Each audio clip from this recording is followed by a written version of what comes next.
하나님, 험하고 분주한 세상에 살다가 주의 품으로 돌아왔습니다. 겸허한 마음으로 주의 말씀을 기다립니다. 귀한 자리 부족한 종을 세우셨사오니 성령께서 임하셔서 말씀하여 주옵소서. 주의 말씀을 듣는 귀 한 시간 되게 하여 주옵소서. 예수님의 이름으로 기도하옵나이다. 아멘. 할렐루야. 오늘 아침도 주의 은혜가 우리 가운데 충만하시기를 주의 이름으로 축복합니다. 여러분, 볼매라는 말이 무슨 뜻인지 아십니까?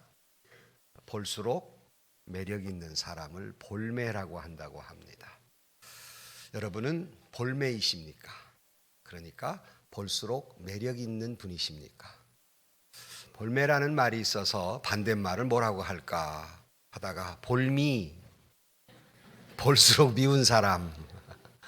여러분은 볼수록 정말 매력 있는 사람입니까? 볼수록 미운 사람입니까? 또 그러면 매력이란 말은 또 무슨 말일까? 매력은 우리가 흔히 잘 아는 말이지만 최근에 제가 읽은 2019년 트렌드 코리아라고 하는 김난도 씨와 몇 분이 쓴 책에 보니까 매력을 이렇게 해석해 놓았더라고요. 이 매력이라는 매자는 한자 말인데 도깨비 매자랍니다. 왜 매력에 도깨비 매자가 들어가 있을까? 도깨비 같은 힘이라 이렇게 되는데 왜 들어갔을까? 거기는 이렇게 해석하고 있습니다. 매력은 단지 이쁜 것을 말하는 것이 아니다. 여러 가지 결점이 있음에도 불구하고 마치 도깨비에 홀리듯 마법에 걸리듯 비이성적인 힘에 의해서 이유 없이 사람을 끌어당기는 힘, 그것을 매력이라고 한다. 단점이 존재하는데도 완벽해서가 아니에요. 그 사람이 단점이 존재함에도 불구하고 이유 없이 끌리게 하는 힘, 이것을 매력이라고 한다고 합니다. 여러분은 누군가로부터 이유 없이 끌림 있는 힘이 있는 매력 있는 사람입니까? 주는 것 없이 미움당하는 사람입니까? 그 책에서는 요즘 소비자들의 소비 형태가 몇 년 전만 해도 가성비가 중요한 시대였는데 요즘은 가심비가 중요한 시대라 이렇게 이야기하고 있다고 해요. 여러분, 가성비라고 하는 것은 가격 대비에 경제적인 만족도를 가성비라고 합니다. 적은 가격이지만 그만큼 만족하는가? 몇 년 전까지만 해도 소비자들은 이것이 대단히 중요했는데 요즘은 가심비가 중요한, 여기에 따라 소비를 한다는 거예요. 이 가심비라고 하는 것은 곧 가격 대비해서 마음의 만족스러움, 이것을 가심비라고 하고 요즘 소비자들은 이 가심비를 더 중요하게 여긴다는 거예요. 다시 말하면 이것이 가격 대비 매력이 있는가? 경제적인 가치보다는 내 마음을 끌고 있는가? 이 많은 가격인데 이것이 중요한 시대라고 합니다. 사람 중에도 보면 왠지 매력이 있는 사람이 있는가 하면 왠지 다른 사람에 대하여 마음을 무겁게 하는 사람이 있습니다. 그런 의미에서 여러분은 매력적인 사람입니까? 아니면 왠지 그렇지 못하고 다른 사람을 불편하게 하는 사람이십니까? 우리는 일반인뿐만 아니라 우리는 그리스도인입니다. 이제 그리스도 입장에서 다시 묻습니다. 여러분은 신앙인으로서 넌 크리스찬들, 믿지 않는 사람들에게 매력을 가지고 있는 사람입니까? 아니면 왠지 안 믿는 사람에게 왠지 마음에 불편을 끼치는 사람입니까? 아니, 우리 한국 기독교는 믿지 않는 사람들, 이 땅에, 대한민국 땅에서 왠지 매력을 가지고 있는 기독교입니까? 아니면 왠지 신앙인, 기독교인 그러면 왠지 마음을 불편해하는 그런 기독교입니까? 언뜻 우리는 해답을 알고 있지만 말하고 싶지도 않고 인정하기도 어렵습니다. 그러나 중요한 것은 우리는 신앙인으로서 정말로 이 땅 위에서 매력을 가진 사람이어야 합니다. 왠지 우리의 신앙인을 보면서 사람들이 왠지 마음이 끌리는 존재가 되어야 한다는 말씀입니다. 그래서 오늘 설교 제목이 고귀한 신앙인, 왠지 그 사람들, 우리 신앙인들만 보면 존귀히 여길 수 있는 신앙인이 되어야 합니다. 한국 기독교는 이 땅에서 존귀히 여김을 받습니까? 아니면 불편한 그러한 상대로 여김을 받습니까? 오늘 본문은 이 두 가지 존재의 사람이 등장해요.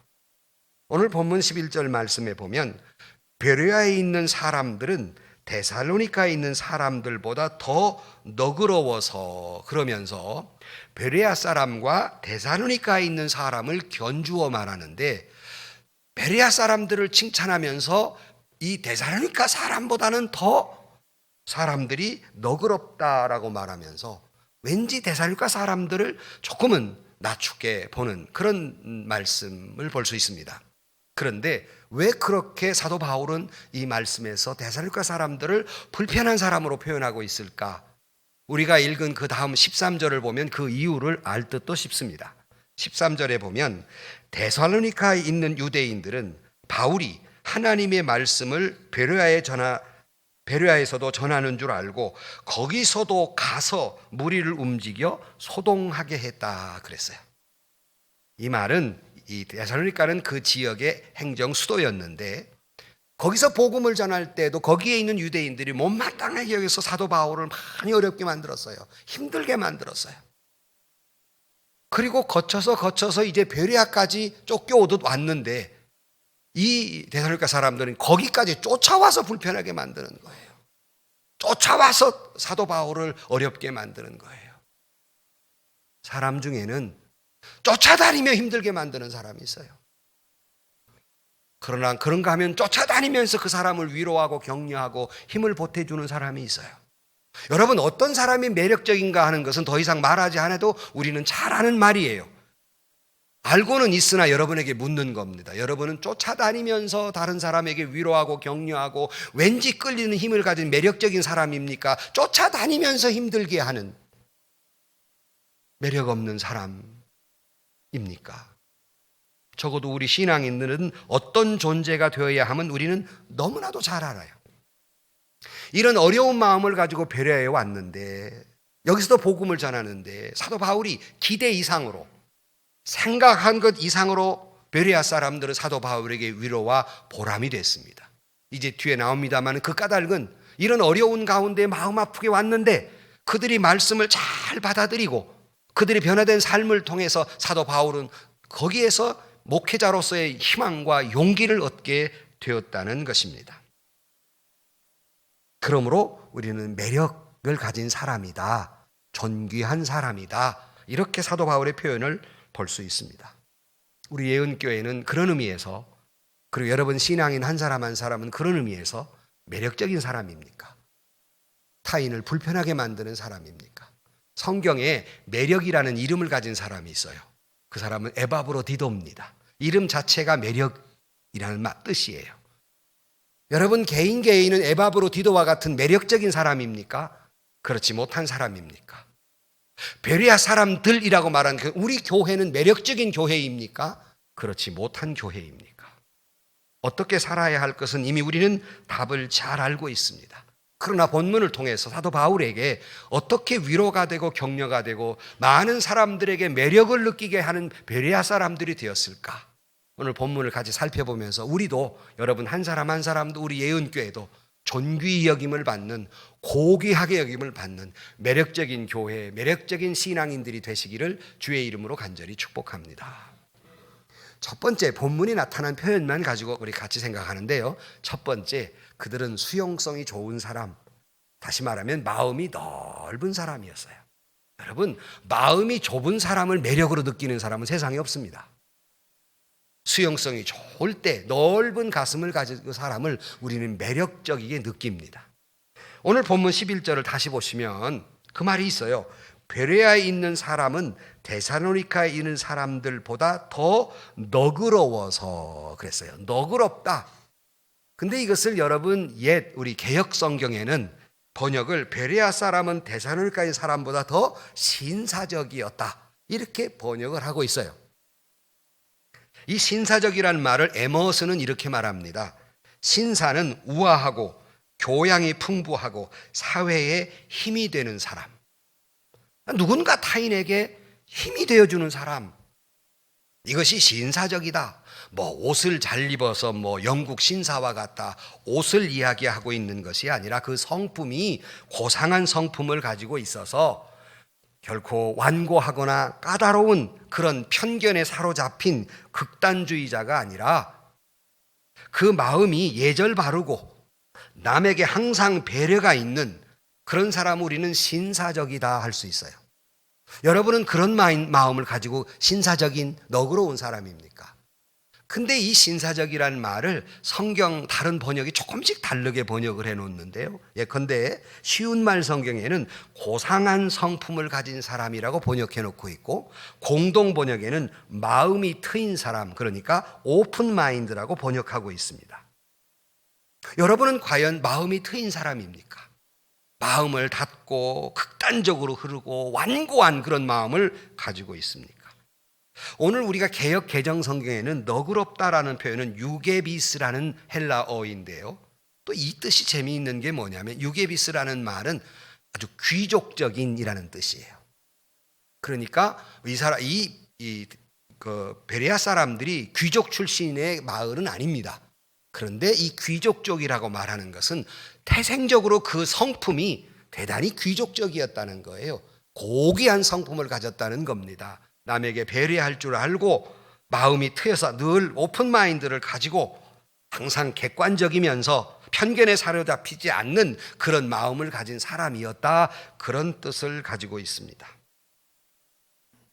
그래서 베레아 사람들은 예컨대 이런 마음이 높다라는 뜻은 자기의 삶의 신념이나 자기 방식을 고집하지 아니하고 스스로 객관적인 눈을 볼 수 있는 아주 유연한 그런 성품을 가지고 있다는 것입니다. 자칫 잘못하면 경화되거나 경직된 판단이나 성품을 가질 수 있어요. 우리는 이런 사람을 매력 있다고 보지 않습니다. 유연한 성품, 너그러운 마음, 유연성을 가지고 있는 사람을 우리는 매력적이라고 말합니다. 때로는 우리는 인종이나 신분이나 지역이나 그 사람의 신앙의 정도에 따라서 편견을 가질 때가 많아요. 그런 사람들하고는 사실은 진솔한 대화를 하기가 어렵습니다.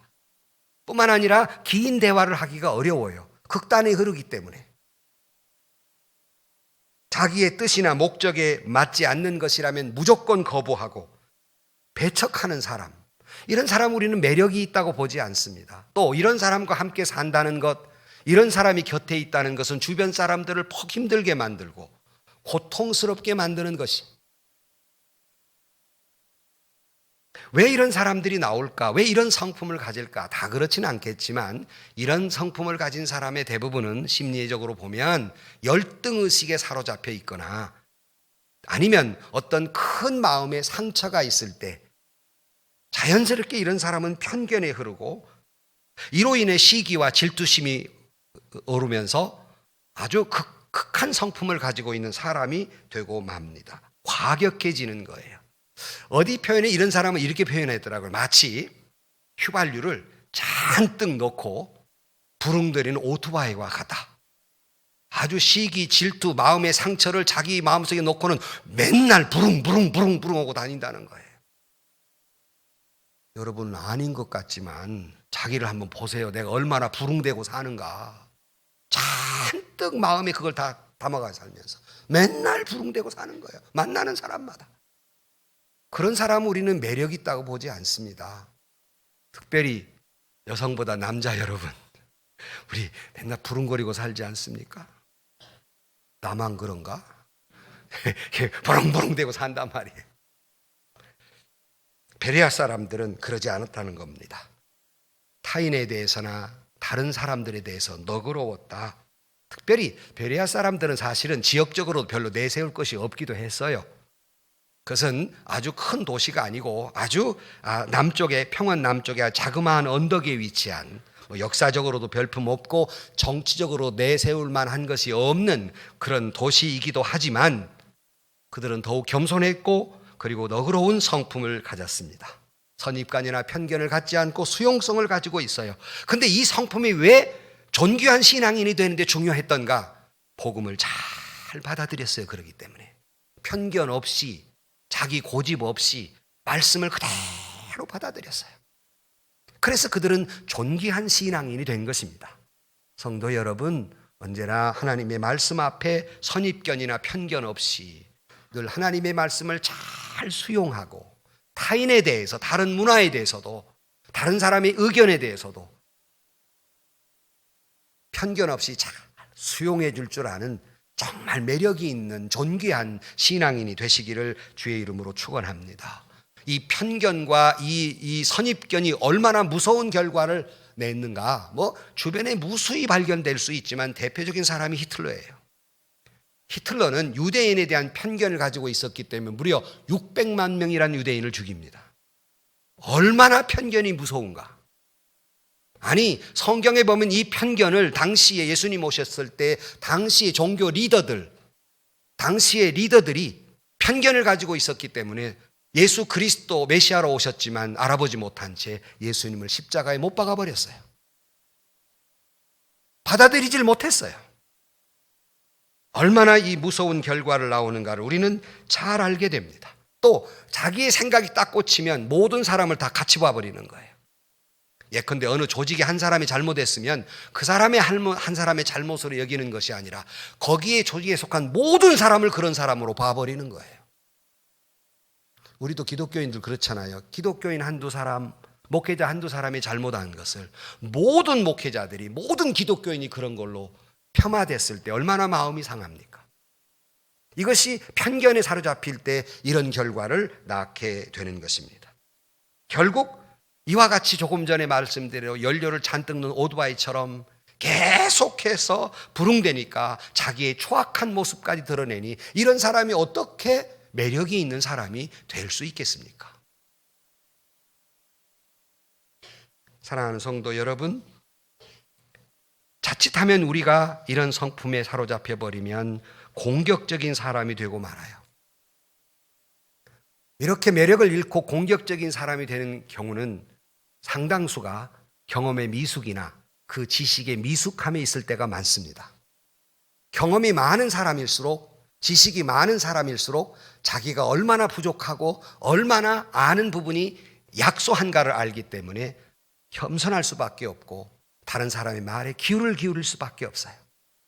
그래서 제가 박사라고 하는 것은 많이 알아서가 박사가 아니라 박사는 한 분야에 열심히 연구하다 보니까 얼마나 자기가 모르는 분야가 많은 걸 깨달은 것이 박사예요. 그러니까 익은 배는 숙일 수밖에 없는 거, 익은 곡식은 숙일 수밖에 없는 거예요. 알면 알수록 자기가 얼마나 부족한 걸 알기 때문에. 그러므로 수용성 있는 사람이 됩니다. 성도 여러분, 그래서 성공한 사람들의 성공의 이유를 우리는 가문을, 부모를 잘 만났거나 공부를 잘했거나 무슨 기술이 높거나 이런 것을 성공의 이유로 삼는데 그건 다 세 번째, 네 번째예요. 성공한 사람들의 비결에 한결같이 거기에 쓰여진 말은 첫 번째가 인품입니다. 인격이에요. 인격이 그를 성공하게 만들었다는 거예요. 기술이 아니에요. 학교 성적이 아닙니다. 그 사람이 어떤 성품을 가졌는지 그 성품 중에 대표적인 성품은 수용성이에요. 잘 받아들임입니다. 그렇지 못하니까 평생 불평만 하고 평생 타인에 대해서 공격적이고 늘 평생 입에다 비난하며 살면서 심지어 교회 안에서 자기 직분마저 망가뜨리고 사명도 잃어버린 채 불행한 인생을 살아가는 것 매력 없는 사람입니다. 그러나 베레아 사람들은 너그러움을 마음을 가졌기 때문에 온유한 마음을 가졌기 때문에 매력이 있었어요. 성경에 온유한 사람의 대표는 민수기 12장 3절 말씀에 이런 말씀이 있습니다. 이 사람 모세는 온유함이 지면의 모든 사람보다 더하다 그랬어요. 그의 그 수용성 온유함은 지구상의 최고였다는 거예요. 그래서 그 표현이 사도행전 13장 22절에 내가 이새의 아들 다윗을 만나니 내 마음에 맞는 사람이라 내 뜻을 다 이루리라 말하면서 모세와 다윗 다 하나님의 마음에 맞는 사람이었어요. 그 마음에 맞는 이유는 그들의 수용성 온유함이었습니다. 그런 사람만이 하나님의 뜻을 이룰 수 있기에 마태복음 5장 5절 말씀에 온유한 자는 복이 있나니 그들이 땅을 기업으로 받을 것이라 그랬습니다. 성공한단 말이에요. 이 땅에서. 그것은 바로 온유함에 있다는, 온유함에 하나님의 뜻을 이룰 수 있는 것이지 공격적인 것에서 하나님의 뜻을 이루는 게 아니란 말씀입니다. 그러므로 여러분, 우리가 예수 믿는 사람으로서 우리는 매력적인 삶을 살아야 하는데 존귀한 신앙인으로 살아야 하는데 그것은 곧 너그러운 마음입니다. 우리 모두 이것은 예수님의 마음이에요. 죄인마저도 원수만 사랑했던 주님의 이 마음, 수용성, 주님의 마음을 닮아서 여러분 존귀한 그리스도인, 고귀한 신앙인, 매력적인 신앙인들이 되시기를 주의 이름으로 간절히 축복합니다. 두 번째, 그런 마음을 가졌기에 이들이 두 번째 매력적인 이유는 그런 마음으로 말씀을 대하니까 열심히 말씀을 잘 수용했어요. 그래서 11절을 다시 가보시면 베레아에 있는 사람들은 데살로니가에 있는 사람들보다 더 너그러워서 그 다음 간절한 마음으로 말씀을 받고 이것이 그러한가요? 날마다 성경을 상고했다 그랬어요. 간절한 마음, 다른 번역에는 아주 기꺼운 마음, 다른 번역에는 열심 있는 마음. 그러니까 이런 마음을 가지니까 말씀을 들을 때, 말씀을 읽을 때 아주 진지하게, 아주 열심을 다해서 하나님의 말씀을 듣고 받아들였다는 말입니다. 이런 사람만이 30배, 60배, 100배의 열매를 거둘 수 있는 것이지 준비되지 아니한 채 마음의 가시밭이나 돌밭 같은 마음을 가지고는 아무리 말씀을 들어도 그 말씀의 열매나 은혜가 되지 않고 그 삶이 변화되지 못하는 것이에요. 하나님의 말씀을 들을 때, 설교를 들을 때에도 여러분이 은혜를 받는 것은 1차적인 책임은 설교자에게 있습니다. 그러나 못지않는 책임은 여러분들에게 있어요. 그것은 여러분의 마음 밭의 문제입니다. 여러분이 얼마나 너그러운 마음, 수용성을 가지고 간절한 마음을 가지고 말씀을 듣고 있느냐예요. 그것이 대단히 중요한 것이라 하는 말씀입니다. 그러므로 여러분 늘 열린 마음, 너그러운 마음을 가지고 하나님의 말씀을 읽고 하나님의 말씀을 들을 때 그런 자는 성경을 펼치는 순간 하늘이 열리고 하나님의 말씀을 보는 순간 복의 길이 열리며 하나님의 말씀을 듣는 순간 기쁨이, 평화가 마음의 생수처럼 흘러 넘치며 하나님의 말씀을 펼쳐 읽는 순간 거기에 기록된 모든 축복이 여러분의 축복이 될 줄로 믿습니다. 그러지 못하고 다친 마음으로, 수용성 없는 마음으로 백날을 성경을 보아도 첫날을 말씀을 들어도 하늘문은 열리지 않습니다. 엎어놓은 그릇처럼 복이 그에게 임할 수가 없는 것이에요. 아무리 장대비가 내려도 엎어놓은 그릇에는 물 한 방울 들어갈 수가 없는 것과 똑같은 이치입니다. 평생 여러분 하나님의 말씀을 보고 설교를 들어야 하지 않겠습니까? 그때마다 늘 마음을 열어야 해요. 열린 마음을 가지고 있어야 해요. 그래서 얼마나 시편에 보면 얼마나 말씀을 사모했는지 이런 표현이 있어요. 시편 131절 말씀에 내가 주의 계명을 사모함으로 내가 입을 열고 헐떡였나이다. 막 허기진 사람처럼 헐떡헐떡거리면서 말씀을 사모했다는 거예요. 여러분 눈을 보니까 살기가 흘러 입을 꾹 다물고 어디 은혜가 되냐 안 되냐 이러고 이런 사람에게 은혜가 안 된다니까.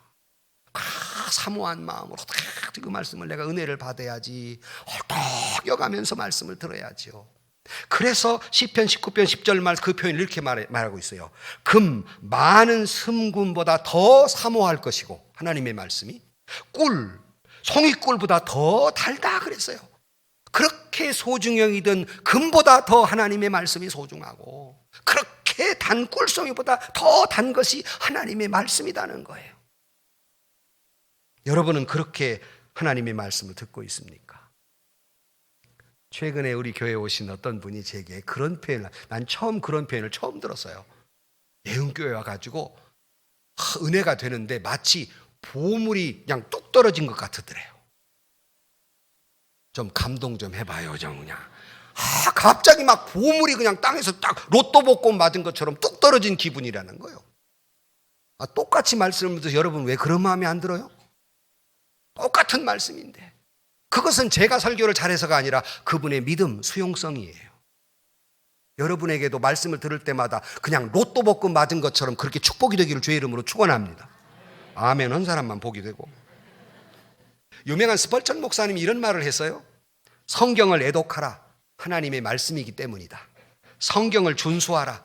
하나님의 율법이기 때문이다. 성경을 사랑하라. 하나님의 약속이기 때문이다. 아멘. 사랑하고 열심히 읽고 준수해야 해요. 그런데 성경 말씀을 읽을 때나 듣는 때나 재미있는 건 네 가지 유형의 사람이 있다. 어떤 분의 글에 보니까 그렇게 돼 있더라고요. 네 가지 유형. 첫 번째 유형은 뭐냐면은 모래시계 유형이 있다는 거예요. 모래시계. 모래시계 보셨죠? 모래 쭉 흐르는 거. 이놈을 탈싹 엎어놓으면 남는 게 있어요, 없어요? 다 밑으로 내려가 버려. 그가 말씀을 듣긴 한데 이쪽 귀로 듣고 이쪽 귀로 다 흘러버리는 거예요. 그래서 말씀을 남는 게 없는 사람. 큰 말씀을 듣고도 이게 모래시계 유형이에요. 두 번째는 메모리 폼 유형. 이건 내가 만든 얘기인데 메모리 폼 유형. 메모리 폼 유형은 뭐냐면 말씀을 들으면 뭔가가 좀 달라지는 것 같고 은혜 받은 것 같고 눈물도 흘리는 것 같고 감동도 받는 것 같은데 이 문을 나가는 순간 도로 마찬가지. 메모리 폼. 웃는 사람은 수상해.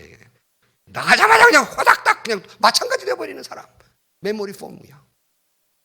그런가 하면 세 번째는 구멍난 체형. 이렇게 채 까부르잖아요. 그런데 이게 구멍이 나버렸어. 그러면 알곡은 어떻게 될까요? 다 쏟아져. 남는 거 껍질만 남아요. 남들 다 은혜 받는데 자기는 은혜 받을 말씀은 다 쏟아버려요.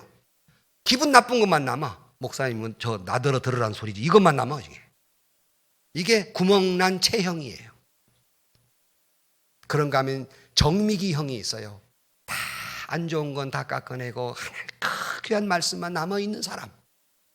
그러면 여러분 어떤 유형으로 지금 하나님의 말씀을 듣고 있습니까? 모래시계 유형입니까? 메모리 폼 유형입니까? 구멍난 체형입니까? 아니면 정미기 유형입니까? 저는 설교할 때 우리 교인들은 얼마나 말씀을 잘 듣고 있는지 정말 내 마음에 기쁘고 말씀을 전하는 사람에게 있어서 정말 그것이 행복해요. 가끔가다 시험이 들긴 해요. 조는 사람, 시계 보는 사람 다 보여. 여기선 전부 다 보여. 지금 삐쳐있는 사람 다 보여. 여기 전부 다. 여러분 하나님의 말씀을 들을 때에 항상 집중해서 말씀에 빨려 들어가듯이 말씀을 들어야 은혜에 잠겨야 그 말씀이 내게 축복이 되는 것이지, 그렇지 못하고 수용성 없이 말씀을 들으면 하나도 은혜가 되지 않는 거예요. 그래서 우리는 여러분 성경을 볼 때나 말씀을 볼 때나 말씀을 들을 때 기도하셔야 돼요. 늘 예배당에 일찍 오셔서 성령님, 내가 이 시간 예배를 듣고 설교를 듣고 말씀을 읽는데 하나님의 이 말씀에 사로잡히게 하시고 이 말씀의 은혜에 깊이 잠기게 하시고 이 말씀으로 통해 하나님의 음성을 듣게 해 주옵소서. 항상 기도하셔야 돼요. 그러고 말씀을 듣고 그러고 성경을 보셔야 되는 거예요.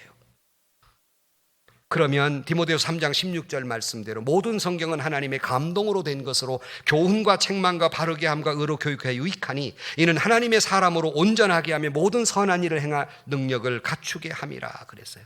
하나님의 말씀은 능력이 있어서 하나님의 말씀을 듣거나 보는 사람을 변화시키고 온전케 하고 자기 자신이 죄인임을 깨닫고 회개하게 하고 우리라고 하면 구원으로 이끄는 것, 그것이 하나님의 말씀이라는 거예요. 그런데 이 말씀을 받아들이지 못하니 회개할 줄을 아나, 말씀대로 살 줄을 아나, 변화가 있나? 백날을 예배당에 다녀도 아무런 변화가 없고 아무런 회개가 없고 구원의 길을 못 가는 거예요. 그런데 베레아 사람들은 본문에 보니까 진지하게 하나님의 말씀을 들었을 뿐만 아니라 날마다 성경을 상고했다. 그러니까 매일매일 규칙적으로 성경을 읽었다는 겁니다. 여러분이 존귀한 신앙인, 매력적인 신앙인이 되려 함에 있어서 여러분 날마다 여러분이 하나님의 말씀을 읽어야만 그의 믿음의 모습이 매력적인 신앙인이 될 수 있는 거예요. 그렇지 못하고는 결코 존귀한 신앙인이 되기 어려운 것입니다. 제가 이 말씀을 할 때마다 오래전에 우리 교회 부흥 강사님이 그 예화를 들었고 여러 번 여러분들에게 이 성경에 대한 말이 나올 때마다 예화를 들은 건데, 한 젊은이가 목사님을 통해서 매일 성경을 읽으라는 말을 듣고 결심을 했어요. 나도 이제부터 매일 성경을 읽겠다. 여러분이 말을 듣고도 별로 읽겠다는 결심이 눈에 안 보여 보니까. 근데 이 청년은 읽어야 되겠다 결심을 했어요. 그리고 내가 이제부터 성경을 읽는데 하루에 20장 읽겠다. 그걸로 봐서 이 사람은 성경을 한 번도 안 읽어본 사람이야. 왜? 20장이 얼마나 긴가를 몰라. 이거 한 번 하루 보니까 이게 20장이 엄청 길거든. 아이고 이거 작심삼일이라고 하나님 20장이 너무 깁니다. 10장으로 좀 깎아주세요. 10장. 아이고 이거 바쁜 때 또 10장이에요. 너무 바빠. 그것이 5장. 그러다 1장까지 줄 하나님 1장 읽겠습니다. 이 사람도 성경 안 읽어본 사람이야. 시편 119편 한번 걸려봐요. 그게 얼마나 긴지. 이게 너무 긴 거예요. 하나님은 안 되겠습니다. 이제 1장도 어려우니까 하나님 이 성경을 볼 때 똥굴뱅이 침대에서 똥굴뱅이까지만 읽겠습니다. 이걸 모르는 사람은 성경을 안 읽어본 사람이에요. 성경을 보세요. 똥굴뱅이가 있지. 그건 한 장면이 시작되거나 끝날 때 마침표가 있어요. 이게 멍한 여러분 성경을 좀 보세요. 거기 있어 그렇게. 그것도 어떤 때는 기네. 안 되겠습니다. 하나님 이제부터 내가 성경을 펼칠 때 내가 목사님 설교를 때 빨간 줄 쳐놓은 거 그것만 읽겠습니다. 근데 그것도 어떤 때는 막 20절까지 있네. 이거 안 되겠습니다. 이제부터 한 절만 읽겠습니다. 한 절까지 줄어들었어요. 근데 한 절도 바쁜 출근 시간을 보면 너무 길어. 하나님 반절만 읽겠습니다. 반절, 한 절에 반절 읽겠습니다. 그런데 반절도 그냥 하면 안 되니까 동전을 탁 던져가지고 탁 해서 앞면이 나오면 한 절의 앞부분. 지도기도 성경이 읽기 싫은 사람이에요. 탁 뒤에 나면 뒷절 이렇게 읽기로 작정을 하고 어느 날 아침 탁 던져서 딱 뒤쪽이 나왔어. 그리고는 하나님 말씀을 탁 폈어요. 그랬더니 마태복음 27장 5절이 나오는데 그 뒷부분이 물러가서 스스로 목매어 죽은지라.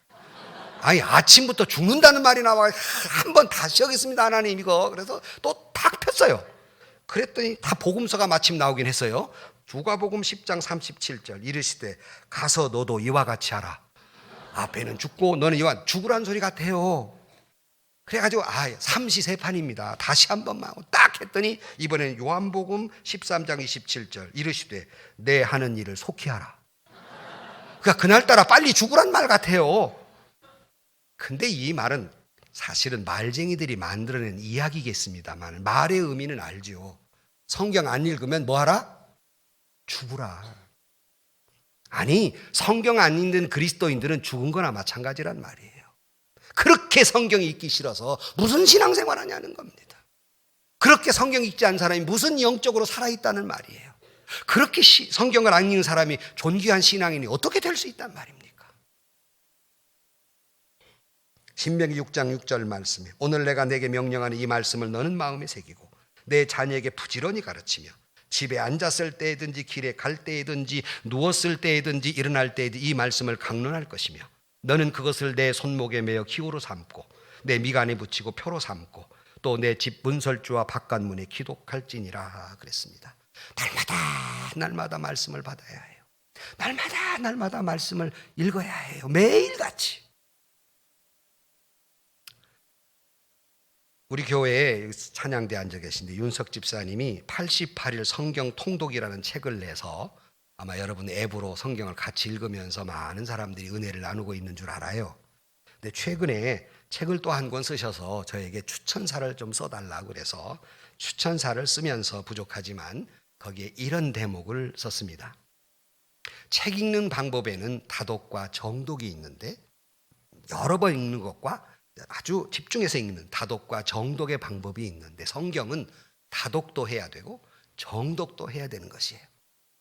근데 문제는 다독하는 건 좋은데 혹시라도 다독을 하면서 그 횟수의 목적을 두면 자칫 우에 빠지기가 쉽다 하는 글을 썼어요. 왜냐하면 내가 몇 번 읽었다는 사람들 앞에 자기 자랑이 되기 쉽고 내가 몇 번 읽었다는 하나님 앞에 공로주의에 빠지기 쉽기 때문에 이걸 경계해야 한다는 뜻으로 거기에 말씀을 기록해 놨어요. 그러므로 우리는 그 하나님의 말씀의 행간으로 걸어 들어가 그 속에서 주시는 하나님의 음성을 들어야 한다는 취지의 글을 써드렸어요. 근데 그 다음 말은 제가 쓰지 않았습니다.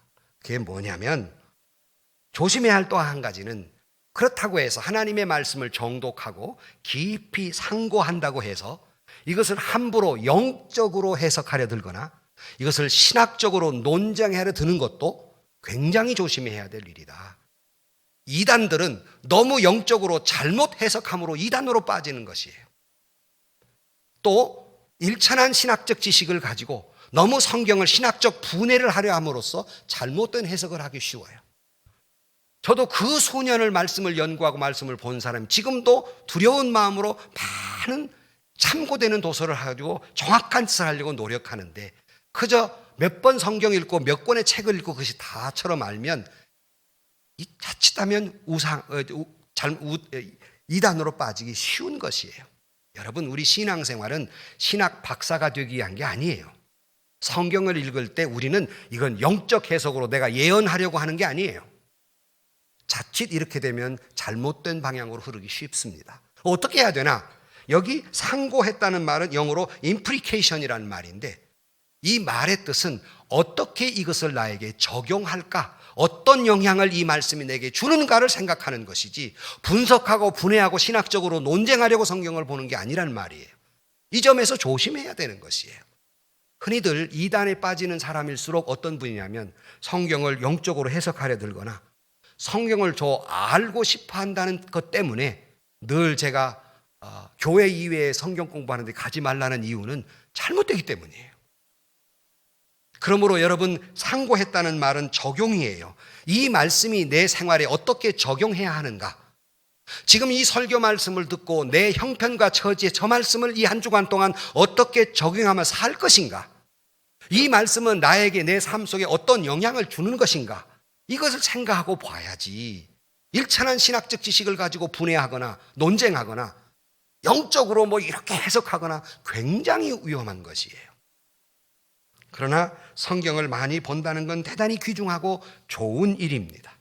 여러분, 하나님의 말씀을 통해서 삶의 방향을 설정하고 하나님의 말씀을 통해서 삶의 어려운 문제나 고통에 해답을 얻고 하나님의 말씀을 통해 삶의 기준을 삼고 믿음을 견고해야 하는 데는 하나님의 말씀이 있어야 해요.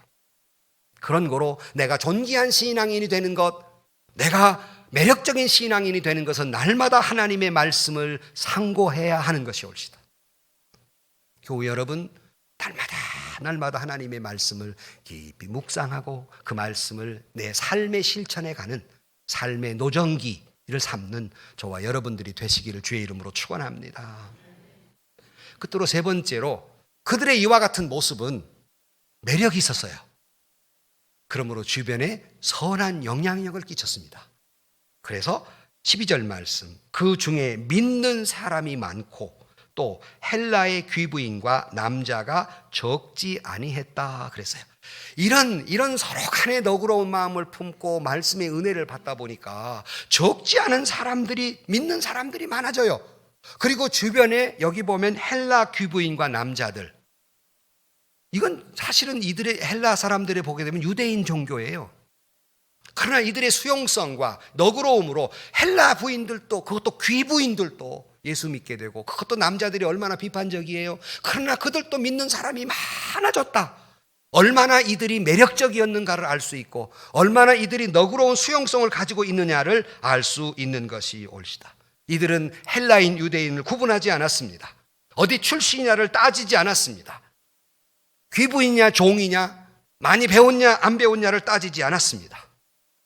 그들은 너그러운 마음 가지고 성경을 매일매일 읽다 보니까 예수 닮은 모습으로 변화되고 그 선한 영향력이 종이나 귀부인이나 남녀나 노소나 구분하지 않고 선한 영향력을 끼쳐서 많은 부흥이 일어나게 됩니다. 여러분에게 묻습니다. 여러분은 얼만큼 존귀한 매력적인 신앙인이 되셔서 주변에 선한 영향력을 끼치고 있습니까? 주변 사람들이, 내가 일반적으로 내 기독교인 싫지만 당신을 보니까 정말 신앙인으로 매력 있는 신앙인이다. 당신을 보니까 내가 예수 믿을 마음이 내가 내 마음에 갖게 된다. 이런 대상입니까? 세상에 당신 같은 사람이 어떻게 예수 믿는다고 합니까? 당신 같은 사람 내가 예수 믿기 싫습니다. 라는 대상입니까? 오늘 한국 기독교인들을 보면서 한국 기독교인들의 변화된 삶을 보니까 정말 내가 예수 믿어야겠다는 마음을 주고 있는 한국 기독교입니까? 기독교인 하는 행태를 보니까 믿고 싶어도 내가 안 믿게 된다라고 하는 대상이 되고 있습니까? 아니, 우리 예은교회는 이 주변에 어떤 대상이 되고 있습니까? 예은교회 보니까 정말 신앙인들이 매력적이다, 예수 믿을 마음이 된다라는 대상입니까? 예은교회 하는 짓 보니까 매력도 없고 마음의 부담도 가고, 에이, 교회는 뭐하러 다니는지 모르겠어 하는 대상입니까? 우리 모두는 늘 말씀드린 대로 걸어다니는 성경책입니다. 우리는 살아있는 복음이어야 해요. 그 말은 우리의 삶이 변화돼서 믿지 않는 사람은 성경을 읽지 않고 여러분을 통해 예수를 만나고 하나님을 만나기 때문에 여러분의 변화된 삶이 세상 사람들이 저 사람 보니까 예수님의 성품이 보이고 저 사람 보니까 하나님의 은혜가 보이는 사람이 될 때 선한 영향력을 끼치는 것이에요. 여러분은 어떤 하나님을 세상 사람들에게 보여주고 삽니까? 어떤 예수님을 보여주고 삽니까? 여러분의 가정에서, 여러분의 직장에서 여러분이 보여준 예수는 누구입니까? 어떤 모습입니까? 우리 교회에 늘 어떤 비전대로 행복한 신앙생활로 변화된 삶을 통하여 상처받은 영혼들을 행복하게 하는 교회입니까? 변화되지 못한 채 굳은 마음으로 사람들을 부담스럽게 만들어서 상처받은 영혼들을 상처 주는 사람들입니까? 우리 교회는 어떤 교회가 되어가고 있습니까? 바라기는 우리 믿음의 모습을 통해서 많은 사람들이 은혜 받고 많은 사람들이 귀부인이나 남자나 여자나 할 것 없이 믿는 사람이 더해가는 선한 영향력을 끼치는 귀한 존귀한 신앙인들이 되시기를 주의 이름으로 축원합니다. 결론으로 말씀을 드립니다. 제가 어느 집에 신방을 갔는데 그 시어머니가 우리 교회를 나오지 않는 분이에요. 자기 며느리를 평가합니다. 우리 며느리는 천사예요. 그래요. 나는 시어머니가 자기 며느리를 천사라고 표현한 걸 처음 들었어요. 그러나 그분이 어떤 삶을 사는가를 충분히 이해할 수 있었습니다.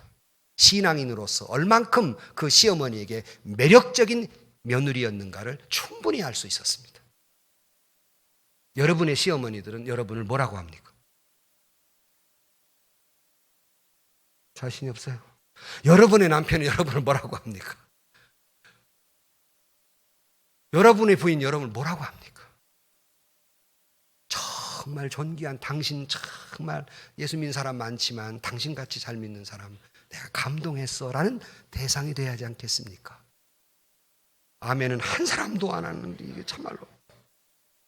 성도 여러분, 존귀한 신앙인이 되십시다. 너그러운 마음을 가지고 하나님의 말씀을 날마다 상고하면서 내가 변화된 삶을 통해서 많은 사람들을 행복하게 하는 존귀한 그리스도인, 매력적인 그리스도인이 되시기를 주의 이름으로 간절히 축복합니다.